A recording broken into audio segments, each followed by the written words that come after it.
Traditional মুনাজাত যেটা আমাদের দেশে আছে, এটাকে নামাজের অংশ মনে করলে, নামাজের পর এটাকে বাধ্যতামূলক মনে করলে, আবশ্যক মনে করলে, এটাকে নামাজের অংশ বানিয়ে নিলে, সুন্নাহ মনে করলে, সেটার কারণে সওয়াব হওয়ার পরিবর্তে বরং গুনাহ হওয়ার আশঙ্কা ভয় আছে। আমি একজন প্রকৃত হানাফি মাযহাবের অনুসারী, আমি একটি মসজিদে ইমামতি করি। আমি যতটুকু জানি ফরজ নামাজের পর সম্মিলিত মুনাজাতের কোনো হাদিস নেই, কিন্তু আমার মুসল্লিদের কোনোভাবে বোঝাতে পারছি না এই মুহূর্তে আমার করণীয় কি।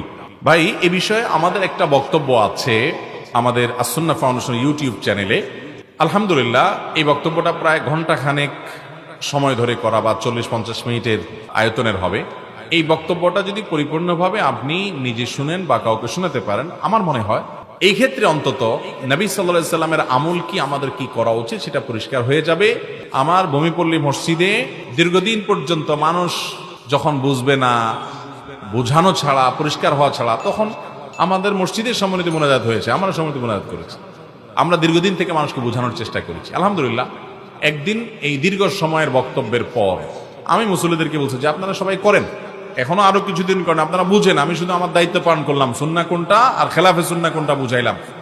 আলহামদুলিল্লাহ, এরপর থেকে দেখা গেল যে আমার মসজিদের ইমাম সাহেব যে বেচারা আসরের পরে মুনাজাত ধরে বসে আছে, কিন্তু সবাই জিকির আজকার তাসবিহ তিলাওয়াত করতেছে। পাঁচ ওয়াক্ত নামাজের পরে দোয়া জিকির আছে না নাই, সেগুলো পড়তেছে।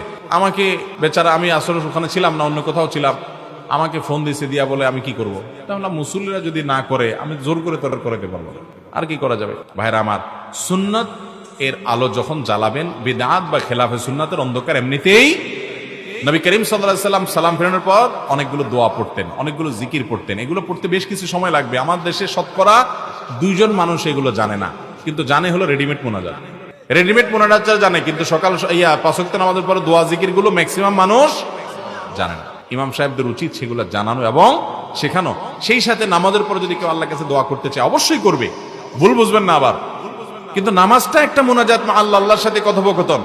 আবার সেই সাথে নামাজের পরে দুবরা কুল্লি সালাত, প্রত্যেক নামাজের পরে দোয়া কবুল হয়। কারণ যদি আল্লাহর কাছে কিছু চাওয়ার থাকে সে করবে, কিন্তু ইমামের সাথে মুসল্লিরা উঠাবে, নামাবে, লেফট রাইট, এরকম ট্র্যাডিশনাল মুনাজাত যেটা আমাদের দেশে আছে, এটাকে নামাজের অংশ মনে করলে, নামাজের পর এটাকে বাধ্যতামূলক মনে করলে, আবশ্যক মনে করলে, এটাকে নামাজের অংশ বানিয়ে নিলে, সুন্নাহ মনে করলে, সেটার কারণে সওয়াব হওয়ার পরিবর্তে বরং গুনাহ হওয়ার আশঙ্কা ভয় আছে। আমার দেশে এটা না করলে তো ইমাম সাহেবের চাকরি থাকবে না, এমন অবস্থা। মাঝে মধ্যে যদি ছেড়ে দেয় তারপরেও খবর আছে, ঠিক না? ঠিক। তো মানুষকে সুন্নাহটা শেখাতে হবে, সুন্নাহটা শেখাবেন, জানাবেন, বুঝাবেন।